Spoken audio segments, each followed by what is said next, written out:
on PBS.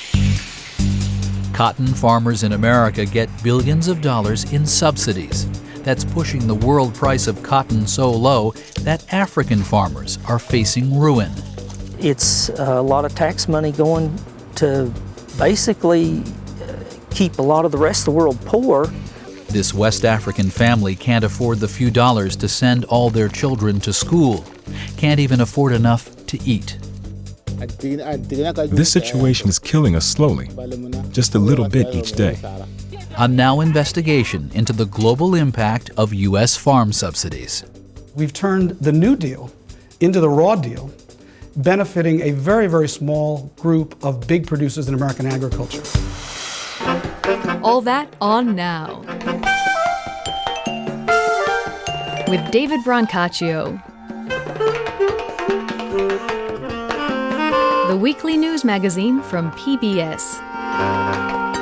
Funding for Now is provided by our corporate funder, Calvert.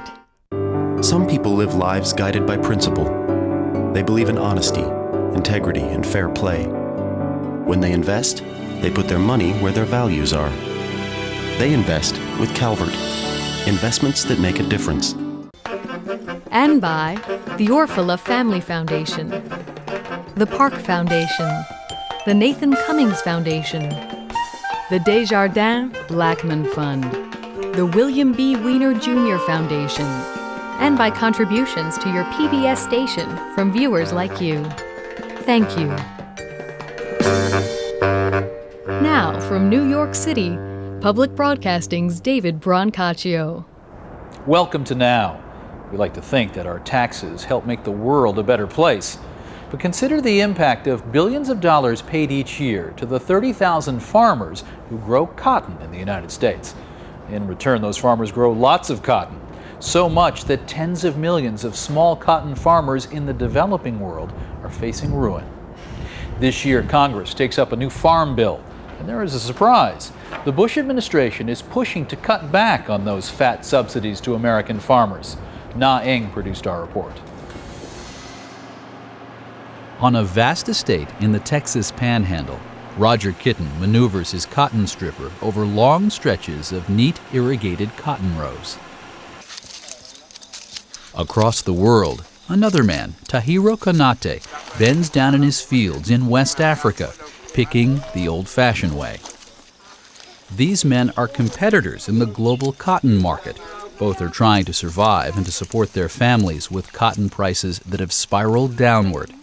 But they're on opposing sides in a fierce trade battle, pitting the world's superpower against the world's underclass. On one side of the battle, America's 30,000 cotton farmers who get government subsidies. On the other side, tens of millions of cotton farmers in the developing world who say those American subsidies are wiping them out. And now the battle is coming to a head in Washington, D.C. Democrats and Republicans alike have long supported generous subsidies. But this year, the Bush administration is taking on the farm lobby. It's proposed a renovation of the current farm policy to help along new global trade agreements to open the door for more U.S. exports and a stronger economy. I always say to farmers, cuss it, discuss it. The reality is you are farming in an international economy. It is America's role in this international economy that's affecting the lives of so many, including the cotton farmers in the West African country of Burkina Faso. See it there above Ghana and under Mali. You may have learned it as Upper Volta in school. Burkina Faso has one of the lowest living standards on this planet. The people in this village, Padima, live without much, and many simply don't have enough to eat. But Burkina Faso is also a country where cotton is king. The harvest looks good this year. We thank God that we had good rain, and the crops look really healthy. On this day, Tahiro Konate sets out to harvest his cotton fields. Konate and his neighbors hand-pick cotton, much like it was done in our country 100 years ago. They don't have any fancy machines for the job. Look at his hands, not even a pair of work gloves. Everyone pitches in. His kids are in the fields too. The toddlers play, but 12-year-old Zalisa and her sisters work hard under the ferocious sun. When I wake up in the morning, I go to fetch water. And then I cook for the family. And then I spend the day picking cotton. For the communities in this impoverished region of West Africa, cotton forms the backbone of the economy. When the world price of cotton was high, it spurred economic growth and development here. Burkina Faso depends on cotton for 60% of its export revenues. We used to call cotton white gold because it was the only thing we could grow to generate income. But we can't call it that anymore. With prices on the decline, African farmers have been earning less each year for their crops. Even without the latest farm technology, the growers here produce high-quality cotton.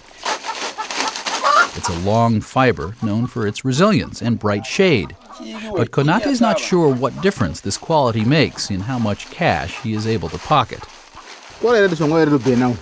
Prices go down so quickly every year that I can't even tell you how much I'm going to earn this year.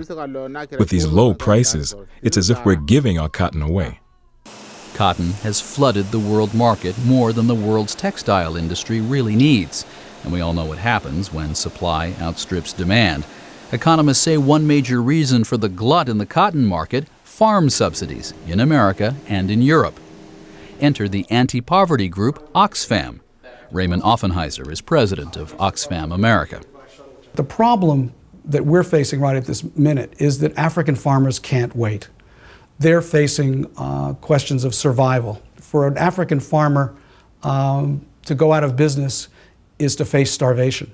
So we need to make some major adjustments in these subsidies right now to unlock the potential for trade for African farmers, to enable them actually to harness the benefits of the international trading system for their nations. It works like this. To help farmers when there are low prices, the United States, as well as other countries, gives out taxpayer money to their farmers. The government cash encourages those farmers to grow more and more cotton. That can drive prices down even further. And when prices go down, farmers everywhere take a hit. For the farmers in Africa, already living at the edge, the effect of this is devastating. We are suffering terribly here. People in my community can barely afford the basics of life. We can't even afford to send our kids to school or pay for medicine when we get sick.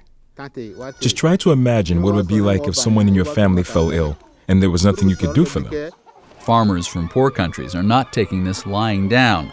They've been protesting around the globe, and they've gone to the World Trade Organization to demand the U.S. get rid of its billions of dollars of farm subsidies. The U.S. has resisted, but the developing world has kept at the issue. Now the battle over farm subsidies has gummed up the efforts of wider global trade negotiations. We will not be a party to any consensus that does not recognize our right to grow and to trade and to survive in this world economy. There's the African perspective on this, and there is the American one. Cotton farmers only make up a small portion of the overall U.S. economy, but America is still the largest exporter of cotton in the world. What happens to cotton in the U.S. has a huge effect on the market everywhere. And let's be perfectly clear, if there is a villain in this cotton story, it is not the American farmer. Near Lubbock, Texas, cotton grower Roger Kitten worries that a way of life his family has known for generations is being threatened. We don't know anything else. I mean, our great-grandpa, our grandpa, my daddy, me, my kids, that's all we've ever done is farmed. And we just don't, I mean, it's a way of life. It's our livelihood here. It's white gold there. Kitten and his sons share 7,000 acres of land. The Kittens get a government check for hundreds of thousands of dollars every year. That money goes to support not just Roger, but also the families of his children. Roger's son, Jeffrey, explains that the money goes to cover the high expenses of operating a modern farm. That cotton stripper you see them driving, that one rig cost the Kittens about $160,000. I think the perception of the whole farm program or farm subsidies is that farmers are getting a handout and that a lot of us are getting rich. You know, people see the big numbers, you know, how many dollars we're getting, but they don't really understand what it's really all about. You know, they don't realize what we spend out here to grow a crop. Economists say without taxpayer help, some of America's cotton growers would lose money growing cotton. But with price guarantees and a wide variety of other payment programs, the farmers have this layer of protection. You, the taxpayer, make up the difference between many cotton farmers operating at a profit or at a loss. Colin Peterson, a Democrat, chairs the House Committee on Agriculture. He says the government can't just pull the rug from underneath farmers who have made big financial investments. You've got to give them time to transition out of this. What do you do with the guy that's got $3 million invested in equipment for cotton? An American farmer. Yes. And he didn't do anything wrong. He used to sell this to somebody in the United States. And all of a sudden the market changed. And now he's being told that his investment is worthless. And is that fair? Roger Kitten says he wouldn't be able to get by without that help. And neither could the rural communities that are not exactly living large out here. If this safety net goes away and we have to go to just the world market, we're sunk. We won't be able to make it. And I would hate to see that, because this whole rural economy out here is based on the farmers out here. And there's a lot of these small towns that are dying already because there's not that much margin in growing cotton or any crop anymore. But the subsidies are controversial even among farmers. That's in part because certain crops like cotton, but also corn, rice, soybeans, and wheat, get government subsidies. But many others, like fruits and vegetables, do not. And critics argue the government money goes primarily to America's larger commercial producers instead of small family farmers. So what we're looking at here is a situation where a tiny sliver of American farmers are receiving an enormous benefit at the taxpayer's expense. It's basically a corporate welfare program for very, very large American agriculturalists. In fact, according to the Department of Agriculture, almost 60% of American farmers don't receive any subsidy money. Among those who do, Cargill, the largest agricultural business in this country. Over a 10-year period, Cargill got $155 million of taxpayer money in cotton subsidies alone. Another big winner, Allenberg Cotton, owned by a multi-billion-dollar French conglomerate. That company received $186 million. This money, this subsidy, was originally created during the Depression as a way of helping the American family farms survive the hard times, get through the Dust Bowl period. And what's happened is we've turned the New Deal into the Raw Deal, benefiting a very, very small group of big producers in American agriculture. Most Americans think this program is intended to save the family farm, and in fact, it's actually killing the American family farm. But it's money from the government to a farm. How can it hurt them? Well, basically what's happening is these large farmers are receiving, in some cases, almost $1 million in subsidies, and they're using that money to buy new land. It's driving up prices for land in rural areas. It's driving up the tax rates, and it's taking the smaller farmer and driving him off the land and making him unable to produce. And that's exactly what worries small cotton grower Ken Galloway. His family broke ground here in West Texas at the turn of the last century. Now he's afraid of getting squeezed out by larger producers. The way agriculture is going today is we're seeing bigger farms and fewer farms. And I just think when we get to the point where there's 2 or 3 huge companies, and that's what it'll get to in 50 years, controlling all of agriculture, that's not going to be good. And Galloway doesn't like the cotton industry's dependence on government support. Even though he collects $30,000 to $40,000 a year in subsidies himself, he's not happy about taking what he sees as a government handout. Subsidies are not good for anybody. They're really not. The farmer is sitting there having to rely on someone else to give him his profit. Is that a place you really want to be? Relying on the government every month for a check. And that's not where I want to be. It's a lot of tax money going to basically keep a lot of the rest of the world poor. For growers big and small, change may be on the horizon. The Farm Bill and its huge subsidy program is up for renewal. The Bush administration has just submitted its proposal for this massive $100 billion piece of legislation. In a reversal, the administration is now ready to scale back some subsidy payments. We have a proposal on payment limits that would end our commodity program subsidies to producers who are among the top 2.3% of Americans who file federal tax returns. Agriculture Secretary Mike Johans wants to eliminate payments to the country's top farmers, those who make more than $200,000 a year. He also proposes to close some loopholes, as well as adjust the payment formula so that it would effectively reduce some benefits to cotton growers.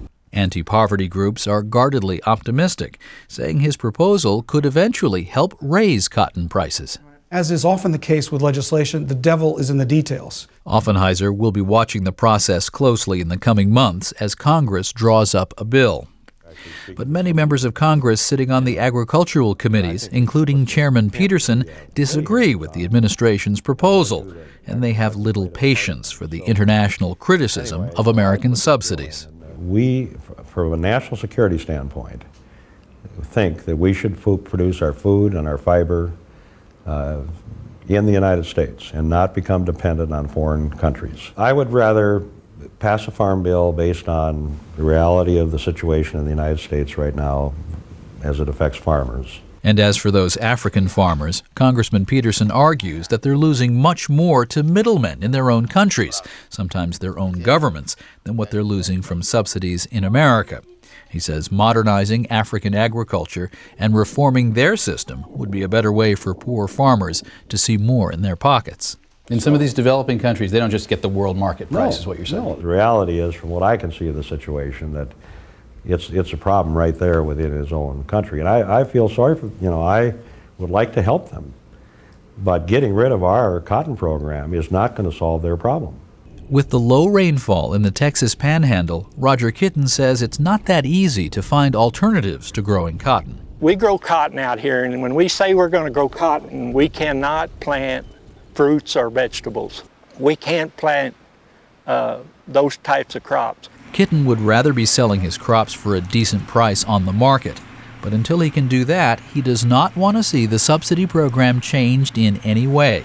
Depending on how much the subsidies are cut, he's afraid his world could turn upside down.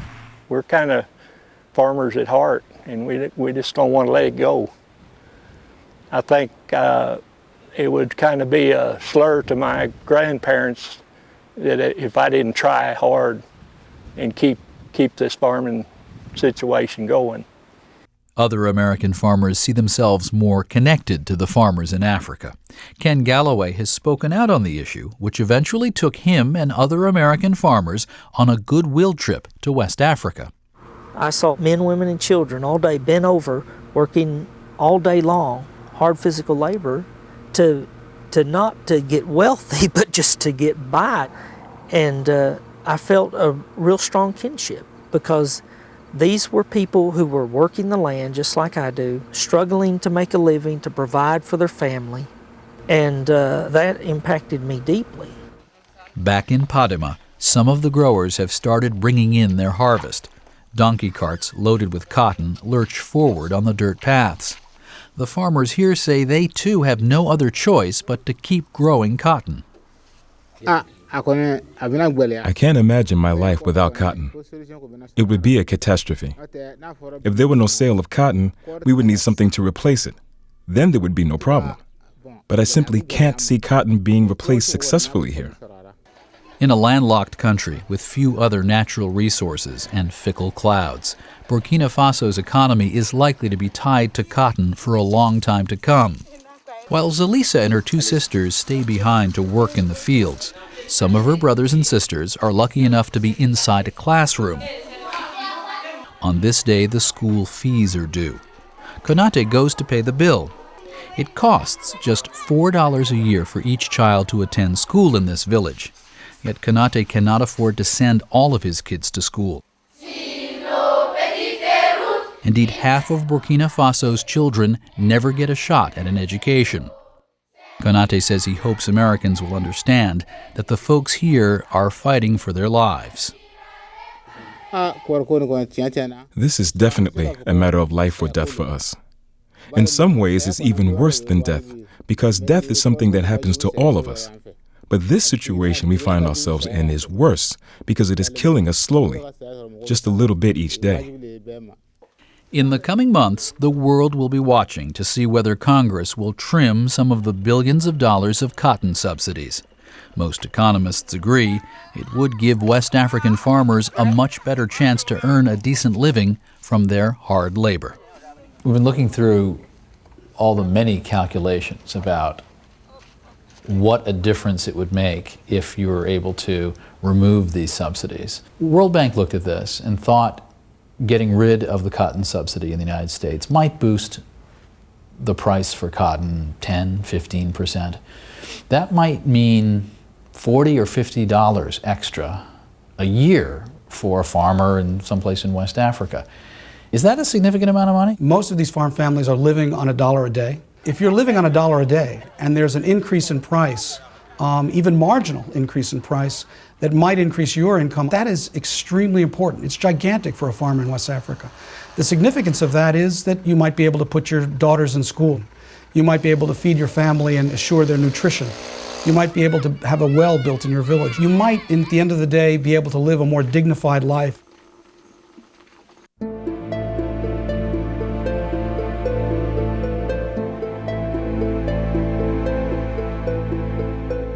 Tune in next week on Now for an extraordinary interview with Bill George. He's a former Fortune 500 chairman and CEO on what is broken with capitalism and how to fix it. Now, this is the time when many public television stations are asking for your support. We at Now could not bring you the enterprising stories and brave voices like those you've just heard without your contribution.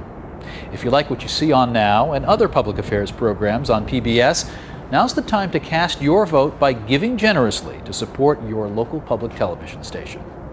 And that's it for now. From New York, I'm David Brancaccio. We'll see you next week. To order this episode of Now on DVD, call PBS Home Video at 1-800-PLAY-PBS.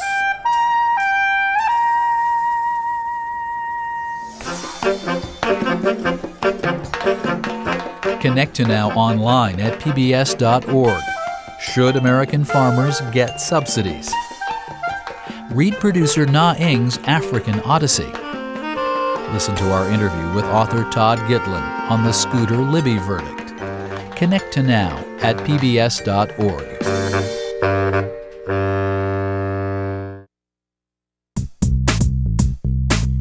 On the road in Central California.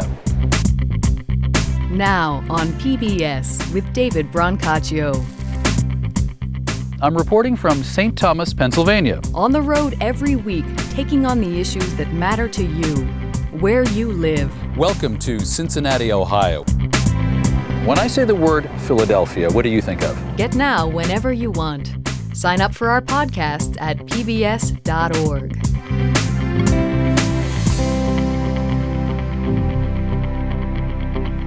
Funding for Now is provided by our corporate funder, Calvert.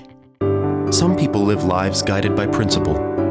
They believe in honesty, integrity, and fair play. When they invest, they put their money where their values are. They invest with Calvert, investments that make a difference.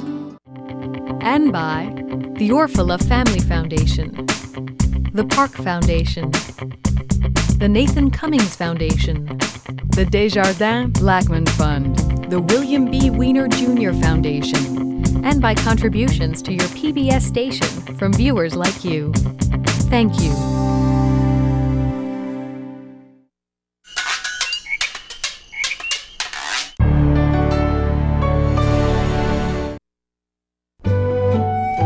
I am PBS.